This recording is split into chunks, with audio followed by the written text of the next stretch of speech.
सोहळा आनंदाचा गजर विठुरायाचा अखंड हरिनाम सप्ताह मौजे बाहेगव्हाण तालुका वडवणी जिल्हा बीड दिनांक 31 डिसेंबर 2020 ते 6 जानेवारी 2021. प्रेक्षेपण आपल्या आवडत्या मराठी हॉटस्पॉटवर. आम्ही सद्गुरुं शांतं सच्चिदानंद विग्रहं पूर्णब्रह्मपरानंदम् ईशमालन्दिवल्लभं ब्रह्मानन्दं परमसुखदं केवलं ज्ञानमूर्तिं द्वन्द्वातीतं गगनसदृशं तत्त्वमस्यादिलक्ष्यम् एकं नित्यमिमलमचलं सर्वति साक्षिभूतं भावातीतं त्रिगुणरहितं सद्गुरुं तं नमामि. जयांची केली स्मरण होय सकळ विद्यांचे अधिकरण तेची वंदो श्रीचरण श्रीगुरूंचे ते नमस्कारोनी आता कंठी धरिला कृष्णमणी अवघाजनी प्रकाश काला वाटो एकमेका वैष्णवनिका संभ्रम विठाला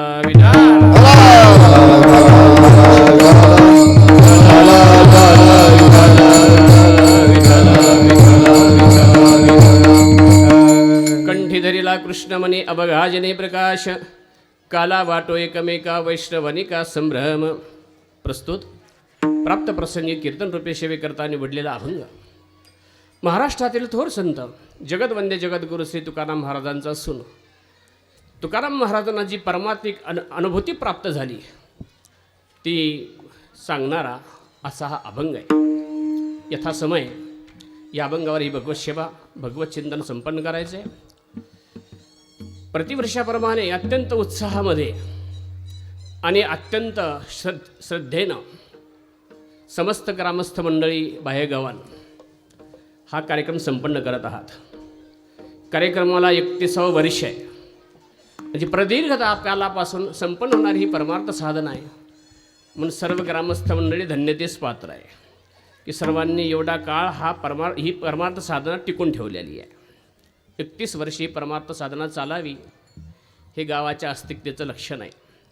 गावातील जी काही सद्गुणांची जी काही त्या ठिकाणी पूजा आहे त्याचं त्या ठिकाणी हे वैभव आहे. आणि म्हणून 31वे वर्ष आहे. तसं पाहिलं तर यावर्षी कार्यक्रम बरेच झाले नाहीत किंबहुना आजपर्यंत झाले नाहीत. कदाचित आपला परिसर बाहेरगावांचा आदर्श घेईल आता सुरू करायला हरकत नाही. तर सुरू झालं आहे आणि म्हणून त्या ठिकाणी आपण ते सर्व सुरू केलेलं आहे. आपली मातीचं त्या ठिकाणी महाराष्ट्राची माती पवित्र आहे, परमपावन आहे. इथे ज्ञान भक्ती ज्ञान वैराग्य ही सर्व मूल्य आहेत हे आपल्याला जागोजाग पाहायला मिळतात.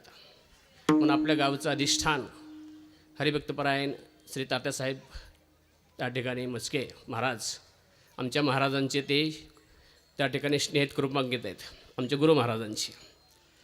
त्याचप्रमाणे आपल्या गावचं त्या ठिकाणी नवोदित आध्यात्मिक अधिष्ठान आमचे परमप्रेमास्पद माननीय श्री हरिभक्तपरायण गोविंद महाराज मस्के डॉक्टर साहेब जी आयुर्वेदाचे तज्ज्ञ आहेत आणि आध्यात्मिक शास्त्रातलंही त्यांचं त्या ठिकाणी वेग आहे. आपण ही सर्व त्या ठिकाणी परिसरातील सर्व टाळकरी वृंद सर्व भाविक वृंद सर्व यजमान वृंद सर्व माता भगिनीचा वर्ग सर्वांच्या सान्निध्यात ही सेवा संपन्न करायची आहे. रोजची सेवा कीर्तनकाराने सुरुवात किती करायची आणि संपायची कधी ह्याला बंधन आहेत. पण काल्याचं कीर्तन असं आहे एकदा कीर्तन कोबरा राहिला की ते कीर्तनकाराच्या मनावर आहे. मग ते किती वाजतील हा भाग नाही. म्हणून डॉक्टर साहेबांना आत्ताच मी मगाशी विचारलं की आता पुढचं काय. माझी काल्याची कीर्तनं सर्वत्र नेहमीच होतात. मग माझा एक नियम असतो कीर्तन कुठपर्यंत करायचं. प्रायः स्वयंपाक हा माझ्या टप्प्यात असतो नजरेच्या धूर निघतं तिकतं तोपर्यंत. आता इथे काय अंदाज दिसत नाही अजून येत नाही मला. बहुतेक झाला असावा असा अंदाज आहे. वेळेचा अंदाज घेऊन असा आहे की झालेला असावा आहे. तिकडे धूर निघतं आहे तोपर्यंत मी कार्यक्रम करत असतो असा नियम आहे. पण आज वेळेची मर्यादा वेळेचं औचित्य मला ज्ञात आहे आणि त्या हिशोबाने आपल्याला त्या ठिकाणी कार्यक्रम करायचा आहे. आज योगायोग आमचे ज्यांनी आम्हाला शिकवलं असे आदरणीय परमपूजनीय आमचे शिवाजीराव जाधव गुरुजी जे या भूमीचे भूमिपुत्र आहेत की ज्यांनी हजारो विद्यार्थी चांगल्या पद्धतीने तयार करण्याचं पुण्य त्यांच्या पदरी पडलेलं आहे. त्यांचं त्या ठिकाणी त्यांची आज भेट झाली मला आनंद वाटला. इतरही सर्वांच्या त्या ठिकाणी अशा पद्धतीनं आमचे सर्व मंडळी भजनी मंडळ गायकवृंद सर्वांच्या सान्निध्यात आपण सर्व ग्रामस्थ सर्वांच्या सान्निध्यात आपल्या संकल्पित वेळेत सेवा संपन्न करायची. परमार्थ करायचं म्हणजे काय करायचं. असा प्रश्न असतो. परमार्थ हा उद्धारासाठी आहे. म्हणजे याच जीवनामध्ये दोन्हीमध्ये सारखं राहता आलं पाहिजे. सुख आणि दुःख तुमच्या वाट्याला येणारच आहेत, कुणीही असो. सारखे दिवस सुखाचे नाहीत आणि सारखे दिवस दुःखाचे नाहीत. एक दिवस सुखाचा आणि एक दिवस दुःखाचा आहे. पण सुखाचाही दिवस ज्याला सुखाचा करता आला आणि दुःखाचाही दिवस ज्याला सुखाचा करता आला त्याला जीवनाचं वर्म समजलं. नाही तर मग नुसते जीवनातले दिवस मोजले असं म्हणावं लागतं. दोन्हीमध्ये सारखं सुखदुःखे समे कृत्वा लाभालाभो जया जयो दोन्हीमध्ये सारखं होता आलं पाहिजे. परमार्थाचं हे फलित आहे. सुख दुःख समान सकळ जीवेचा कृपाळ. सुख दुःख समान सकळ जीवाचा कृपाळ. ज्ञानाचा उद्भव भक्ती प्रेमाचा कल्लोळ. ज्ञानाचा उद्भव भक्ती प्रेमाचा कल्लोळ. धन्य जगी तो एक हरी रंगिनाचे. रामकृष्ण वासुदेव सदा सर्वाचे. धन्य जगी एक हरी रंगिनाचे. रामकृष्ण वासुदेव सदा सर्वाचे. ज्याचा परमार्थ सफल झाला त्याला धन्यता संत वाङ्मयाने दिलेली आहे की जो परिपूर्ण झाला. शास्त्राने त्याला स्थितप्रज्ञ म्हटलेलं आहे. कुठं त्याला त्या ठिकाणी गुणातीत म्हटलेलं आहे, कुठं त्याला ज्ञानी म्हटलेलं आहे. हे सर्व त्याचे नाव वेगळे आहेत. आहे मात्र पुरुष विशेष एकच आहे की जो स्वरूपस्थितीला प्राप्त झाला की जिथे गेल्यानंतर पुन्हा चालणं नाही, पुन्हा हलणं नाही, डोलणं नाही, म्हणजे कर्तव्य नाही, प्राप्तव्य नाही, ज्ञातव्य नाही, अशी ती ठिकाण आहे की जिथे ठिकाण गेल्यानंतर तो महात्मा सुखाने झोपतो. म्हणजे महात्मा कोण? जो पाठ लावल्याबरोबर डोळे झाकतो त्याला महात्मा म्हणायचं. म्हणून मी सांगत असतो पडल्याबरोबर झोपतो तो भाग्यवान आहे. सध्या आता झोपेसाठी अनेक पर्याय शोधावं लागेल. कदाचित डॉक्टर साहेबाकडे वेगळे पर्याय असतील. हे काही झोप जीवनाची वेग वाढला, भौतिक उन्नती झाली, पण समाधान गमावला. ही सर्वांचा अनुभव आहे. मग अशा परिस्थितीमध्ये ज्याला तत्त्वज्ञानाचा ज्याच्या जीवनामध्ये स्पर्श झाला तो सुखाने झोपणार आहे. ज्याला खरं जीवनाचं वर्म कळलं तो आहे. म्हणून पडल्याबरोबर झोपतो तो भाग्यवान आहे आणि कीर्तनात झोपतो तो महाभाग्यवान आहे.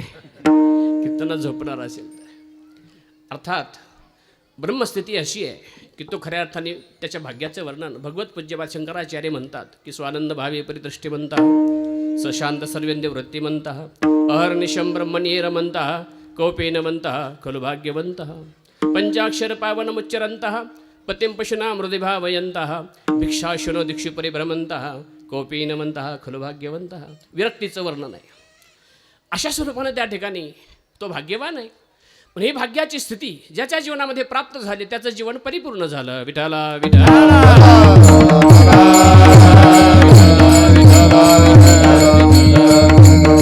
आणि ही स्थिती ज्याच्या जीवनामध्ये प्राप्त झाली त्याचे उद्गार असतात कामना ही कामना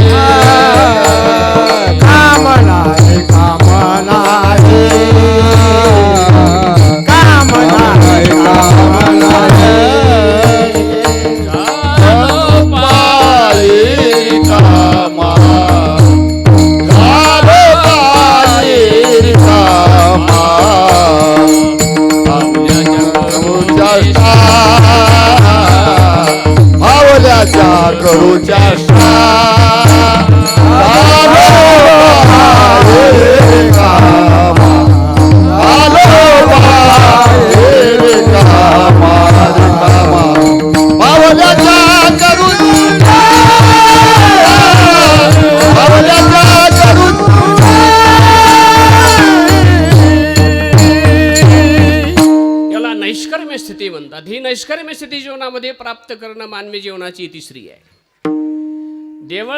देवळाचं काम केव्हा पूर्ण होतं? आपण सर्व ग्रामस्थ मंडळी भाग्यवान आहात, किंबहुना आपली संस्कृती आणि आपला धर्म याच्या संबंधाने सजग आहात. पण एवढं हे भव्य मंदिर आपण बांधलेलं आहे. देवळ केव्हा पूर्ण होतं? ज्ञानेश्वर महाराजांनी स्वरूपस्थितीच्या वर्णनासाठी किंबहुना स्वरूपस्थितीचं मोठेपण प्रतिपादन करण्यासाठी ज्ञानेश्वर महाराजांनी एका दृष्टांताची योजना केली आहे. ती देवळाची आहे. ज्ञानोपाराय म्हणतात देवळाच्या कामा कळसू परमगंगेशी सिंधू प्रवेशू का सुवर्णसिद्धे कसो सोळा वातो. कळस बसला की देवळाचं काम परिपूर्ण झालं. शेवट आहे देवळाची या कामा कळस हो असं आहे. आपण सर्व ग्रामस्थांनी हे देवळाचा कळस बसवला. आपण सर्व धन्यवादास पात्र आहात. कारण मंदिर हे हिंदू धर्माचं मूर्त स्वरूप आहे. धर्म म्हणजे काय? धर्माचं मूर्त स्वरूप म्हणजे मंदिर आहे. म्हणून मंदिराची उपासना करावी, मंदिरं बांधावीत. अयोध्येचं राम मंदिर होत आहे. आपले 10 रुपये 100 रुपये काय होतील ते घडतील ते करावेत. ते न्यास प्रत्येक गावापर्यंत प्रत्येक घरापर्यंत पोहोचणार आहे. ती सर्व मंडळी माझ्याकडे आली होती आणि म्हणून ते सर्व तिथं त्या ठिकाणी मंदिरासाठी ते आहे. पण आपण सर्व ग्रामस्थांनी हे मंदिर बांधलं. त्याचबरोबर आता हा सर्व मंडप, मंदिराची जागा, हे मोकळं पटांगण कदाचित मंदिराचं असू शकेल. मंदिराचं किंवा जे आहे ते आपलं ते मंदिराचं त्याचाही सभामंडप आपण सर्व ग्रामस्थांनी अत्यंत अस्तिकतेनं करावा. इस्लाम धर्मीय मंडळी मदारसा किंबहुना अन्य गोष्टी अशा लगेच सुरू करतात आणि शेवटाला लावतात. आपली ही धर्मभावना तेवढी जागृत असावी आणि मंदिर परिपूर्ण करावं. जिथं मंदिरं पूर्ण होतील, मंदिर हे हिंदू धर्माचं मूर्त स्वरूप आहे आणि म्हणून मंदिरं झाली पाहिजेत, मंदिरं बांधली पाहिजेत आणि मंदिराचं त्या ठिकाणी पूजा घडल्या पाहिजेत.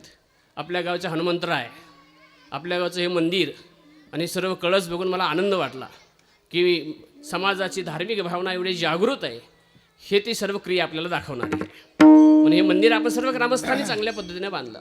मंडपाचा विचार करा. भगवान परमात्मा निश्चित रूपाने तुम्हाला बुद्धी देईल आणि ते कार्य आपण परिपूर्ण कराल अशी अपेक्षा करूयात. मग अशीच बसल्यानंतर आपल्या गावचे माननीय सरपंच त्या ठिकाणी साहेब त्यांनी या ठिकाणी अशा पद्धतीने विचार केला, या संबंधाने चर्चा झाली. तर या पद्धतीनं मंदिर आणि हा सभामंडप पूर्ण करा. मी आपल्याला हे एवढ्यासाठी सांगत होतो की देवळाचं काम पूर्ण झालं की देवळ हे परिपूर्ण होत असतं. तसं मानवी जीवनाचा कळस कुठं निघणार आहे?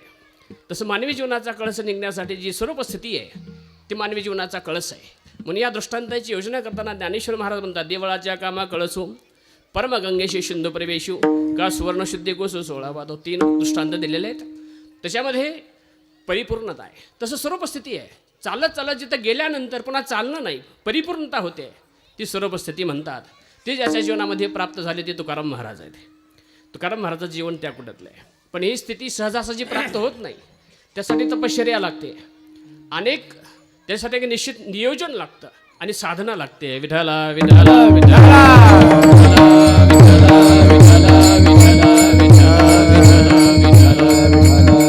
म्हणून तुकाराम महाराजांचं जीवन 2 टप्प्यात आहे. महाराजांचं जीवन एक त्यांचं लौकिक जीवन आहे आणि एक परमार्थिक जीवन आहे. तर तुकाराम महाराजांचं चरित्र कसं सांगायचं? म्हणजे पांगारकरांनी सांगितलं ते प्रमाण मानायचं. मग प्रमाण कोणाचं मानायचं? चरित्राच्या संबंधाने विवाद नेहमी राहतील. परंतु तुकाराम महाराजांनी त्यांच्या शब्दात जे सांगितलं ते खरं प्रमाणित चरित्र आहे महाराजांचं. त्याच्यामध्ये 2 टप्पे आहेत. त्यांच्या समग्र वाङ्मयाचं जर अवलोकन केलं तर आपल्या लक्षात येईल, एक व्यावहारिक चरित्र आहे आणि दुसरं पारमार्थिक चरित्र आहे. व्यवहारामध्ये त्यांच्या विपन्न अवस्था प्राप्त झाली त्याचं वर्णन त्यांनी अनेक ठिकाणी केलेले. कोपला पाटील गावाचे हे लोक आता माझं कोण भीक किंवा स्त्री एक अन्न करता मिळेल. तुकाराम महाराजांनी आपली आर्थिक परिस्थिती सांगितली आहे. आता सध्या महाराज लोकांची आर्थिक परिस्थिती बऱ्याच झालेल्या आहेत जरा असा विचार आहे. ज्या तुकाराम महाराजांनी 4000 अभंग लिहिले त्या तुकाराम महाराजांनी घर बांधलं नाही. ते जे जुनं पान आहे तेच आहे देऊला. बघा अजून हे मठं बांधले ते देवकरांनी नंतर बांधली. देवकरांची मठं आहेत, आळंदी पंढरी नंतरची आहेत. पण महाराजांनी जे बांधलं नाही. म्हणजे ज्यांनी 4000 अभंग लिहिले त्यांनी घर बांधलं नाही. परंतु ज्यांनी पाठ केले तसं नाही. ज्यांच्या कडवे पाठ ते महाराज. आमचं कडव्या कडेवरच भागतं बरं. कडवे पाठ ते महाराज, अभंग पाठ ते सर्व भजनी आहेत आणि ग्रंथपाठ ते श्रोते. श्रोत्यामध्ये असे अधिकारी की गाथापाठ, ज्ञानेश्वरी पाठ हे वैभव आहे. कडवे पाठ ते महाराज, अभंग पाठ ते भजनी, ग्रंथपाठ ते श्रोते. याच्यापाशी काहीच पाठ नाही ते दिंडीचे चालक. समाधी सोहळ्याची दिंडी आपली चालक असा त्या ठिकाणी पाहतो आपण. पण ज्या तुकाराम महाराजांनी 4000 अभंग लिहिले त्या तुकाराम महाराजांचा जर आपण विचार केला तर महाराजांनी केलं नाही. त्यांची परिस्थिती सांगितली, आर्थिक परिस्थिती. आम्ही सदैव सोडके जवळ येतात. अर्थात महाराजांची ही म्हणजे सांसारिक स्थिती कशी होती हे त्यांच्या शब्दात प्रगट झालेली, महाराजांच्या शब्दामध्ये प्रगट झालेली महाराजांची सांसारिक स्थिती आहे. पण सांसारिक स्थितीमधल्या त्यांच्या परमार्थिक स्थितीला महत्त्व आहे. त्या परमार्थिक अवस्थेचे दोन भाग आहेत. एक त्यांची साधक अवस्था आणि एक त्यांची सिद्ध अवस्था. विठ्ठला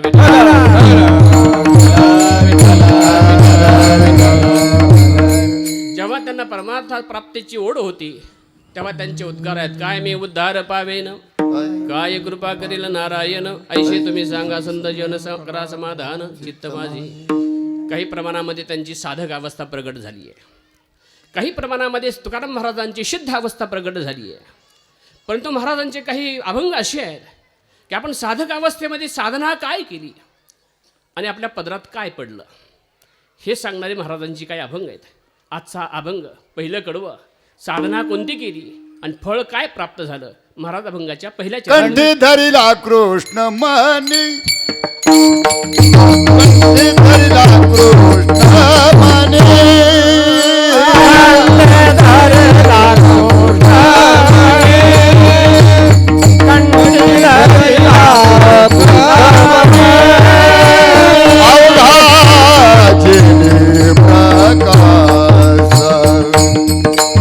अवघाजने प्रकाश काला वाटो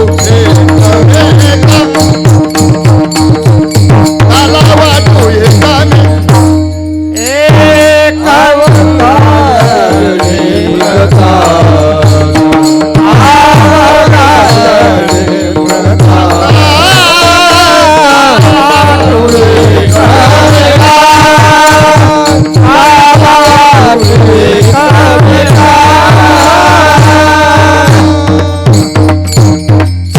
कंठी धरिला कृष्णमणी अबगाजनी प्रकाश.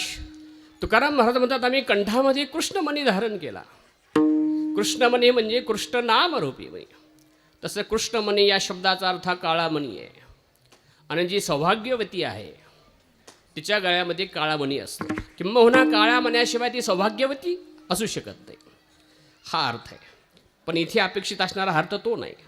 इथे कृष्णमणी या शब्दाचा अर्थ काळा म्हणजे कृष्ण नाम रूपी मणी आहे. आम्ही कंठामध्ये कृष्णाचं नाव धारण केलं. कंठी धरिला कृष्णमणी. देवाचं नाव कलियुगामध्ये सर्वासाठी उद्धाराचं अमोघ साधन आहे. कोणत्याही वर्णाचा असो आणि कोणत्याही आश्रमाचा असतो, सकळाचे येथे आहे अधिकार. कलियुगी उद्धार हरीच्या नामे. वर्ण असो, कोणत्याही वर्णाचा असो, कोणत्याही आश्रमाचा असो, किंबहुना तो कितीही पतित असो. ज्ञानेश्वर महाराजांनी या सिद्धांतावर प्रकाश टाकताना भगवान म्हणतात अपिचित सुदुराचारो भजते मामनन्य भाग सौदरैव समंतव्य सम्यक व्यवसितो हिसाहा. भगवान म्हणतात गीतेमध्ये.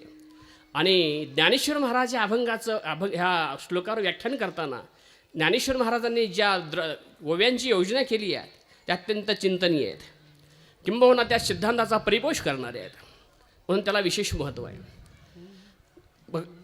त्या ठिकाणी अत्यंत दुराचारी आहे. ज्ञानेश्वर महाराजांनी ज्या ओव्या योजलेल्या त्या अशा आहेत. तो आधी जरी दुराचारी तरी सर्वोत्तमाची अवधारी, जैसा बुडाला महापुरीनं मरतो निघाला, ते याच्या जीवित वाईला थडी आली, मग बुडाले पण वाया गेले, तेशे डोरेची पाप केले शेवटली भक्ती. ज्ञानोबा म्हणतात अत्यंत दुराचारी. कितीही दुराचारी असला तो परमार्थाला लागला त्याचा उद्धार झाल्याशिवाय राहणार नाही. गावामध्ये नामसप्ताह झाला आणि एखाद्याला वाटलं आपण माळ घालावी आणि आता पाठीमागचं सर्व विसरावं, निश्चित स्वरूपाने त्याचा उद्धार झाल्याशिवाय राहत नाही, हा भाग आहे. त्यासाठी अत्यंत दुराचारी आहे, वाल्या कोळ्यासारखा. ते पाप योनिका मूड मूर्ख जैशी का दगड. हा अत्यंत त्या ठिकाणी मूर्ख आणि दगडासारखा, त्या ठिकाणी अत्यंत स्थूल बुद्धीचा. पण तो सुद्धा जैसा बुडाला महापुरीनं मरतो निघाला. पावसाळ्याचे दिवस होते. ज्ञानेश्वर महाराजांचा दृष्टांत एवढा सांगतो तुम्हाला या सिद्धांताच्या परिपोषासाठी. पावसाळ्याचे दिवस होते आणि नदीला पाणी आलं. एक जण सारखा डोकावून पाहत होता. म्हटले मागं सर पडलास तर तुला पोहता येत नाही, वाहून जाशील. पण तो छानदिष्ट होता. पाय घसरला, पडला, वाहून गेला. सर्वांनी बोंब मारली. तो 7-8 किलोमीटर नदीनं वाहून गेला. पण त्याचं भाग्य असं की 7-8 किलोमीटर नदीच्या काठावर एक झाड होतं आंब्याचं. त्याची फांदी नेमकी पात्रात आलेली होती. त्यांनी फांदी पकडली, फांदीवर जाऊन बसला. जवळपास त्याने त्या ठिकाणी पाणी काही उतरत नव्हतं. वर मात्र सर्व वाहून गेला म्हणू लागले, सर्व ओरडू लागले, बायको ओरडते, पोरं रडत आहेत, सर्व चाललेलं आहे. आणि तेवढ्यामध्ये खाली हे 7-8 किलोमीटर गेला. 3 दिवस पाणी उतरलं नाही. हा कशावर आहे? झाडावरच आहे. त्याला माहीत होतं फांदी सोडली की तद्धामम परमम, ते काय सोडता येत नाही, मग तो फांदीवर बसलेला आहे. आणि मग अशा परिस्थितीमध्ये 3ऱ्या दिवशी काही शेतातले माणसं आले, पाणी फुटलंय का पाहायला, का फोडून दुसऱ्याकडं लावायचे ते नियोजन करण्यासाठी त्या ठिकाणी आलेली माणसं. आणि आल्यानंतर पाहिलं तर हा झाडावर बसलेला आहे.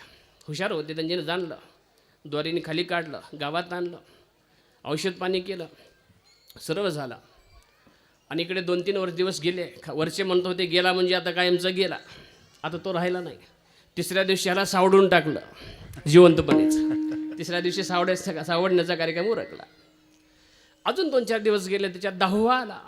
वरच्यांना माहीत नाही, त्यावेळेस काही मोबाईल किंवा ही सोय नव्हती. ज्ञानोबारांनी ही या दृष्टांताची योजना केली 800 वर्षापूर्वीची आहे. आणि मग त्यांनी त्या ठिकाणी विचार केला. 10व्याचाही कार्यक्रम सुरू झाला. मुलांचा क्षौर कर्म करण्यात आलं, डोक्याचे केस काढले, पिंडही मांडला. पिंड म्हणला, गंमत म्हणजे पिंड माणूस तर कावळ्याने लगेच त्याला स्पर्श केला. म्हणले यांची वासना संपली, वासना शिल्लक राहिली नाही. आणि मग गावाला चुलबंद आमंत्रण. आज कुणीही चूल पेटवायची नाही. मला वाटतं आज चुलबंद असेल इथे आपल्याकडं. सर्वांनी आता इथं जेवायचं आहे. मग अशी डॉक्टर साहेबांनी सांगितलं, जरी लक्ष्मी असलं, आज हे गुरुवार कोणाचा आहे? लक्ष्मीचा गुरुवार आहे. आणि लक्ष्मीचा गुरुवार जरी असला तरी सर्वांनी दुपारी जेवा, कारण आपण जे करत आहोत त्याचा जो पती आहे त्याचं चिंतन चाललं आहे. लक्ष्मीचा पती परमात्मा, लक्ष्मी वल्लभा दीनानाथा पद्मनाभा. परमात्मा हा लक्ष्मीचा पती आहे. म्हणून लक्ष्मीच्या पतीची जर आपण सेवा केली तर ती प्रसन्न होणार आहे. म्हणून आजचा गुरुवार तुम्ही सर्वांनी आज इथे जेवा, हा विशेष आहे. असं त्या ठिकाणी भाग आहे. म्हणून त्या ठिकाणी अशा पद्धतीनं ते सर्व क्षौर कर्म करण्यात आलं. आणि झालं पाहिलं म्हणजे यांची वासना शिल्लक राहिली नाही. सर्वांनी तिथे मोठाच माणूस असल्यामुळे जेवणाच्या पंक्ती बसल्या. सर्व गल्लेमध्ये पंक्ती आहेत, खचाखच लोक बसलेले आहेत. आणि त्याच्यामध्ये असं असतं की कार्यक्रमामध्ये गंमत असते. काही वाढणारे असतात आणि काही नुसते नारेच असतात. इकडे कढी जाऊ द्या, तिकडे भात जाऊ द्या, वाढणारे कमी, असा भाग त्या ठिकाणी पाहायला भेटतो. आपल्यात नाही बरं का. आणि म्हणून त्या ठिकाणी विचार केला. अशा पद्धतीनं सर्व पाहत होते, सर्व जेवत होते, जेवणं सुरू होते, पंक्ती बसल्या होत्या. आणि तेवढ्यामध्ये खालच्या गावातल्या लोकांनी ह्याला गाडीत नवे कपडे घालून बसवलं आणि गाडीत बसवून गावात आणलं. चौकात गाडी आली आहे तर सर्व गावामध्ये पंक्ती दिसत आहेत. कुणाला? ज्याच्या निमित्ताने झालं त्यालाच पंक्तीच दिसत आहेत. 2 जण मित्र शेजारी जेवायला बसले होते. एक जण सारखा तिकडं बघू लागला गाडीकडं. तर गाडीकडं बघितल्याबरोबर पाहिलं तर हाच दिसतोय. मग एकदा तो पात्रावरच्या बुंदीकडे बघत होता आणि एकदा त्याच्याकडे बघत होता. म्हणजे ते खरं आहे का हे खरं आहे? शेजारचा म्हटला, अरे काय झालं, कोण आलाय? हा म्हटला, कोण आलाय म्हणजे बुंदीवालाच आलाय. बुंदीवाला आलाय. यांनी पाहिलं तर खरोखर बुंदीवाला दिसतोय. ज्याच्या निमित्ताने बुंदी झाली तो दिसायला लागला तिकडे. यांना म्हटलं तर असा आला नाही, तो आता असा आला अन्य मार्गाने, भूतपिशाच्य होऊन आलाय. या पळा येते सजीवती पळू लागले. पळत असताना काही माणसं शनिवारी पळायला काय झालं माणसं जेवतात, पळायला काय झालं माणसं जेवतात असं म्हणत होते. यांनी म्हणायचं बुंदीवाला आलाय. म्हणले वाडा आला त्या वाडा, पहिला आमचा संपला एक ढीक, आता दुसरा वाडा. म्हणले जेवणारा त्या ठिकाणी वाढणारा नाही आला, ज्याच्या निमित्ताने बुंदी झाली आहे तो आलाय. म्हणजे दृष्टांताची योजना, त्याला उंची, त्याची प्रतिभा कशी असावी हे ज्ञानेश्वरीतून शिकावं. ज्ञानेश्वर महाराज म्हणतात, जैसा बुडाला महापुरी, खरा तो बुडालाच होता. जैसा बुडाला महापुरी, न मरतो निघाला. तो कसा निघाला बाहेर आता? तो न मरता निघालाय. पुढे ऐका, ज्ञानेश्वर महाराजांनी पुढची जी ओवी सिद्धांताची सांगितली तेवढ्यासाठी हे सर्व दृष्टांत आहे. ज्ञानेश्वर महाराज म्हणतात, तयाच्या जीवित वाईला थडी आली आहे, मग बुडाले पण वाया गेले. आता बुडाले पण राहिलं का त्याचं? सर्वजण ओरडत होते, मेला गेला संपला. पण आता तसं बुडाले पण संपलेलं. तयाचे अशा पद्धतीने बुडाले पण वाया गेले असं ज्ञानोबाने वर्णन केलं. तयाच्या जीवित आईला थडी आली. आता त्याचं जीवन काठाला लागलं. वाहवाला होता. खाऊ नाही ते खात होता, पिऊ नाही ते पित होता, करू नाही ते करत होता. सर्व त्या ठिकाणी अनाचारामध्ये वेद निषिद्ध कर्मामध्ये त्याची प्रवृत्ती होती. परंतु ही सर्व वेद निषिद्ध कर्मामध्ये प्रवृत्त असताना सत्संग झाला, कुठेतरी साधू पुरुषाची भेट झाली आणि त्या संगतीनं त्यांनी माळ घातली. आता इथून पुढे आपल्या जीवनाचं त्या ठिकाणी बदलायचं आहे म्हणून तो परमार्थाला लागला. हो का दुराचारी विषयी आसक्त, हो का दुराचारी विषयी आसक्त, संत कृपे त्वरित उद्धरती, संत कृपे त्वरित उद्धरती. हो का दुराचारी विषयी आसक्त, हो का दुराचारी विषयी आसक्त, त्वरित उद्धरती, संत कृपे त्वरित उद्धरती. होका दुराचारी विषयी आसक्त, विषयामध्ये आसक्त आहे. कोटोळी महाराजांनी दिल्यानं प्रमाण अतिशय ओळंब्यात आहे. काही कामं ओळंब्यात असतात आणि काही कामामध्ये पण मागं पुढं असतं. बरोबर बसणार आहे. प्रतिपाद्य विषय प्रमाण. होका दुराचारी विषयी आसक्त असं त्याचं वर्णन आहे. तो त्वरित संत कृपेने तो त्वरित लवकरच त्याचा उद्धार झाल्याशिवाय राहत नाही असा त्या ठिकाणी विचार आहे. संत कृपा किंवा नामस्मरण हे उद्धाराचं त्या ठिकाणी साधन आहे. म्हणून अत्यंत दुराचारी जरी असला आणि तो जर नामसाधनेवर आरूढ झाला तर त्याची ती नामसाधना त्याच्या गंतव्यस्थानापर्यंत त्याला घेऊन जात असते. विठला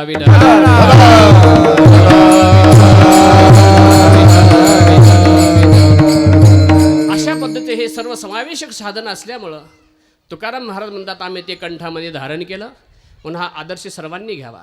नामस्मरण ज्याचा जो मंत्र असेल त्याने त्याचं अनुष्ठान करावं. मंत्र कशाला म्हणायचं? मननात्रायतेती मंत्र. हा मनन केल्यानंतर जो मनन करणाराला तारून नेतो तो मंत्र आहे असं त्या ठिकाणी प्रत्येकाचा मंत्र आहे.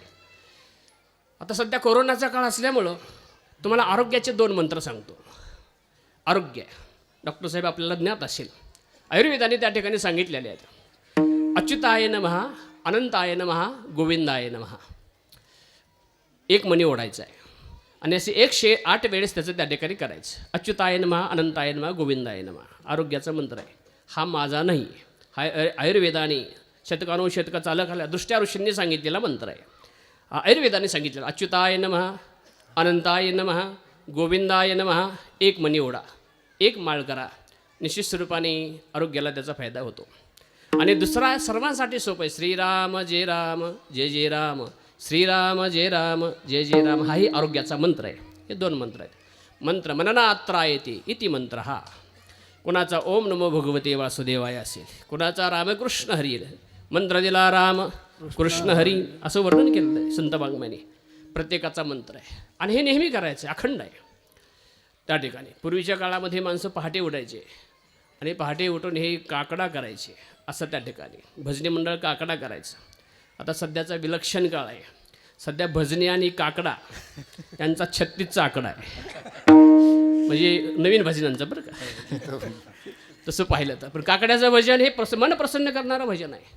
महिला वर्ग, माता भगिनी वर्ग पहाटे उठायच्या आणि पहाटे उठून त्या ठिकाणी हे सर्व करायचं. सर्व देवाचं नामस्मरण करत, सर्व नामस्मरण करत का घरातली कामं करायची. मग महिलांनी काम करत असताना पहाटे सर्व देवाचं नाव घेत घेत सर्व सेवा करावी.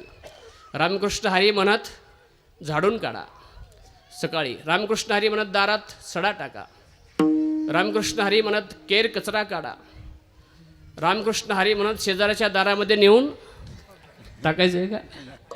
शेजाऱ्याच्या दारात टाकायचं नाही. पण रामकृष्ण हरी प्रातःकाले उत्थाय चिंतयितात्मना हितम.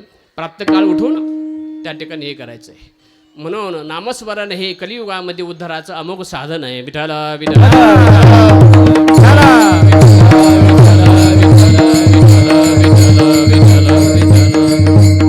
तुकाराम महाराजांनी सर्वांसाठी ते सांगितले. म्हणून आपला अनुभव सर्वांना लक्षात यावा. पण तुकाराम महाराज स्वतःची अनुभूती सांगितलं. कंठी धरीला कृष्णमणी. कृष्णमणी या शब्दाचा अर्थ कृष्ण नामरूपी मणी आम्ही कंठामध्ये धारण केला. त्याचा परिणाम आम्हाला सर्वत्र भगवंताची प्रचिती येऊ लागली. म्हणून महाराज म्हणतात अवघा जनी प्रकाश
महाराज म्हणतात आम्ही कंठामध्ये कृष्ण नाम रूपी मनी धारण केला, त्याचा परिणाम आम्हाला सर्वत्र भगवंताची प्रचिती येऊ लागली. अवगाजनी प्रकाश सर्वत्र जे जे देखे भूत ते ते मान जे भगवंत, सर्वत्र भगवत प्रचिती आहे.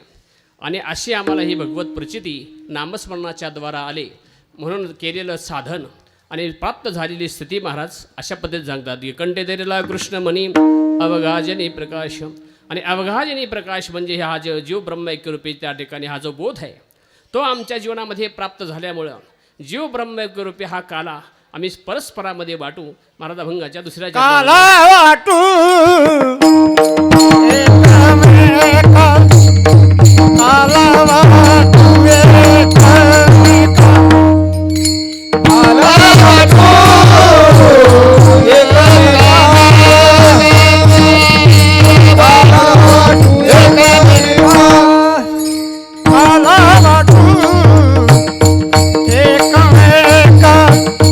काला वाटू एकमेका, काला वाटू एकमेका, काला वाटू वैष्णवनिका संग्रम, काला वाटू एकमेका, काला वाटू एकमेका,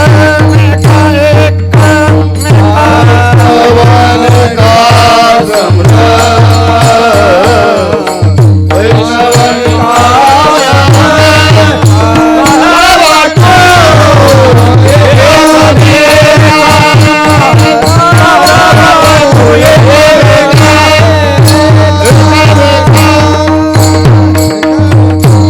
काला वाटो एकमेका वैष्णवनिका संभ्रम. हा जीव ब्रह्मैक्यरूपी काला आम्ही परस्परामध्ये वाटू. काला हा दोन पदार्थामध्ये आहे, एकात काला नाही आहे. काल्यासाठी दोन किंवा त्याच्यापेक्षा अधिक पदार्थ लागतात, त्याला काला म्हणायचे. अशा पद्धतीचा आहे. पण नेहमी एकत्वामध्ये आनंद आहे. संसारामध्ये पती पत्नी दोन असतात पण त्यांचं मन एक असावं. जिथे पती पत्नीचं मन एक आहे त्या गृहस्थाश्रमाला म्हणायचे धन्य गृहस्थाश्रम हा, असा विचार आहे. म्हणजे जसं डोळे दोन आहेत, पाहणं एक आहे, कानं दोन आहेत, ऐकणं एक आहे, पाय दोन आहेत, चालणं एक आहे, तसं संसारामध्ये पती पत्नी दोन आहेत पण त्यांचं मन एक असावं. जिथं पती पत्नीचं मन एक आहे त्या ठिकाणी त्या घरामध्ये आनंद आहे. ते घर नाही ते मंदिर आहे आणि त्या घरातली माणसं नाही ते देवता आहेत. म्हणून घरामध्ये नेहमी त्या ठिकाणी अशा पद्धतीचं हे असावं प्रत्येकाचं. असं जर असेल तर घरामध्ये पती पत्नी दोन असतात पण मनाने मात्र त्यांनी एक राहावं. एकत्वामध्ये आनंद आहे असा विचार आहे. काला हा एकीकरण आहे. काला आपल्याला ते सांगणार आहे की एकामध्ये एकत्वामध्ये आनंद आहे हे दाखवणारा त्या ठिकाणी काला आहे.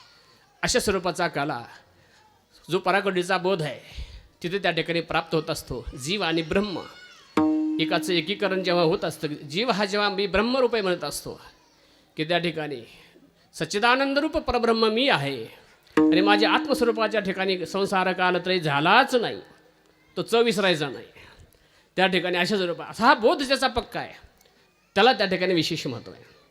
असा बोध जिथे प्राप्त होत असतो तिथं काला झाला म्हणायचं. संत वाङ्मयाला काला शब्दाने हे अपेक्षित आहे. तसं पाहिलं तर हा जो घट बांधला आहे ज्यात दया आणि लह्याचा काला तो प्रतिकात्मक काला आहे, तो प्रसाद आहे, द्यायचाच आहे, प्रतिकात्मक परंपरा आहे त्या पद्धतीचा हा काला आहे. काल्याचा आनंद आहे. दुसरा हरिनामाचा खिचडी का नामस्मरण हा एक काला आहे आणि जीव ब्रह्मैक्य हा एक त्या ठिकाणी काला. जीव ब्रह्मैक्य हा काला की जो काला प्राप्त केल्यानंतर मानवी जीवनाचं साफल्य आहे अशा स्वरूपाचा तो काला त्या ठिकाणी समारंभपूर्वक आपण परस्परामध्ये वाटू. म्हणून महाराज म्हणतात काला वाटू एकमेका वैष्णवानिका संभ्रम. अर्थात हा काला सर्वांना सुलभ नाही आहे. परमार्थ हा अनेक जन्माची जर पुण्याई असेल तर परमार्थ आहे. बहुत सुकृतांची जोडी म्हणून विठ्ठली अबडी असं आहे. स्वर्गामध्ये पुण्य प्राप्त झाल्यानंतर स्वर्ग प्राप्त होत असतो. किंबहुना स्वर्गाची ती पुण्याची फलश्रुती स्वर्ग आहे. हे अगदी गणित पक्क आहे. 2 + 2 = 4 आहे. त्या ठिकाणी आदरणीय गुरुजींचं गणित अतिशय ते पक्क करून घ्यायचे चांगल्या पद्धतीने. ज्याला त्या ठिकाणी 2 अधिक 2 इथेही तेच आहे, अमेरिकेमध्ये तेच आहे. तसं वेदांतशास्त्रामध्ये सिद्धांत असा आहे की ते कुठे सिद्धांत तो जो बदलत नाही तो सिद्धांत, अशी सिद्धांताची व्याख्या. जो कधीच बदलत नाही, काळाने बदलत नाही, देशाने बदलत नाही, त्याला सिद्धांत म्हणायचं. सिद्धांत हा कधी बदलत नसतो. त्या याच्यातला सिद्धांत ज्याला प्रमेय म्हणतात, ज्याला सिद्धांत म्हणतात, तो आहे. तसं वेदांतशास्त्राचा सिद्धांत आहे जीव हा ब्रह्मरूप आहे असं त्या ठिकाणी. जीव ब्रह्माची एकता आहे. किंबहुना आपल्या वैदिक वाङ्मयामध्ये जेवढे संस्कृत ग्रंथ आहेत किंवा जेवढे प्राकृत ग्रंथ आहेत, या सर्व ग्रंथाचं सार एका वाक्यात सांगा असं जर कोणाला विचारलं म्हणजे धर्माचार्यांना, तर ते आपल्याला सांगता आलं पाहिजे.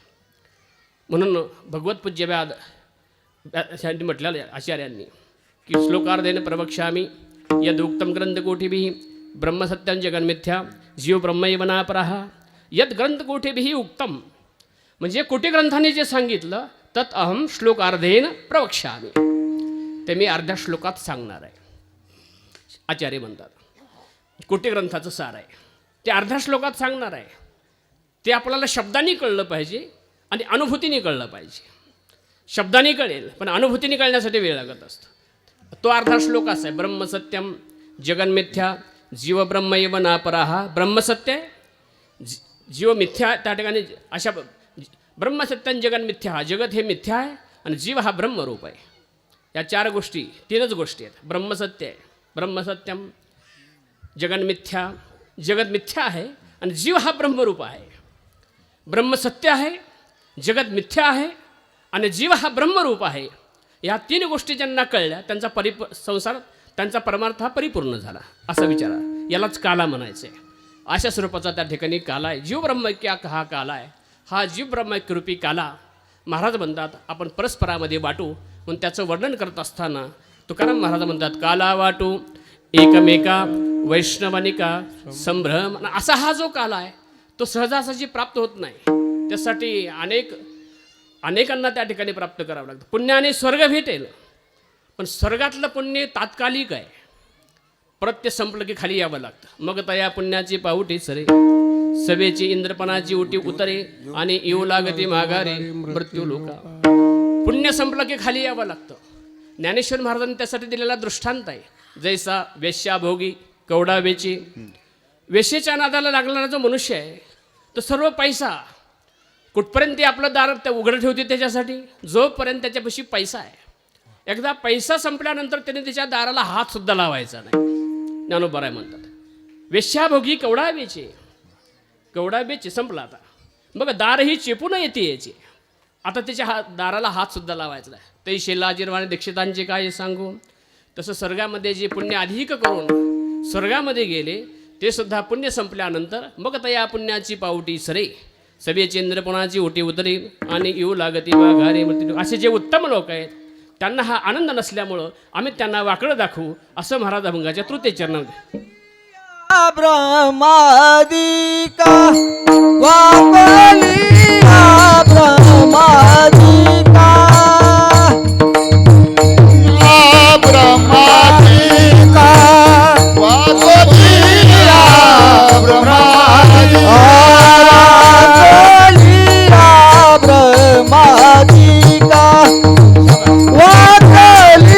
ब्रह्मादिका वापलिया ब्रह्मादिका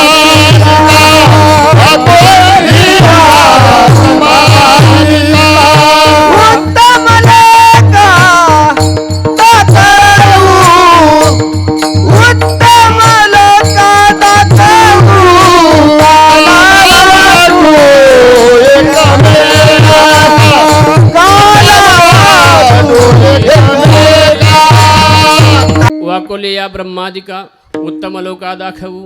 ब्रह्मादी जे उत्तम लोक आहेत त्यांना आम्ही वाकडं दाखवू की उत्तम लोकापेक्षा त्या ठिकाणी मृत्यू लोकामध्ये जो काला आहे, जो परमार्थ आहे तो सर्वश्रेष्ठ आहे. म्हणून आम्ही सर्वांना त्या ठिकाणी वाकडं लागू.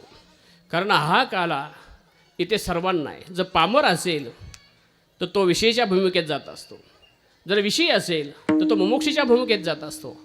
मोक्ष असेल तर सिद्धाच्या भूमिकेत जात असतो आणि सिद्ध असेल तर त्याला जीवनमुक्तीचं सुख त्याला प्राप्त होत असतं. असं म्हणून त्या ठिकाणी हे मात्र इतरत्र सोय नाही, फक्त मृत्यूलोकामध्ये आहे. म्हणून आम्ही इतरांना वाकडं दाखवू म्हणून महाराज म्हणतात वाकुलिया ब्रह्मादिका उत्तम लोका दाखवू. अर्थात उत्तम लोकामध्ये देवादिकांना सुद्धा वाकडं दाखवणारे जे आहेत ते सर्वसामान्य नाहीत, ते गाढे वीर आहेत. महाराज अभंगाच्या शेवटच्या चरणामध्ये तुका म्हणे मंडळी तुका म्हणे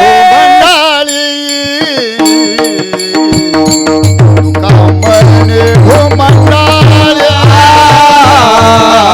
तुका म्हणे हो मंडाळी तुका म्हणे हो मंडाळी आम्ही बळी वीरांच्या रे आम्ही बळी वीरांच्या आम्ही बळी वीरांच्या काला वाटो एकामेका काला वाटो एकामेका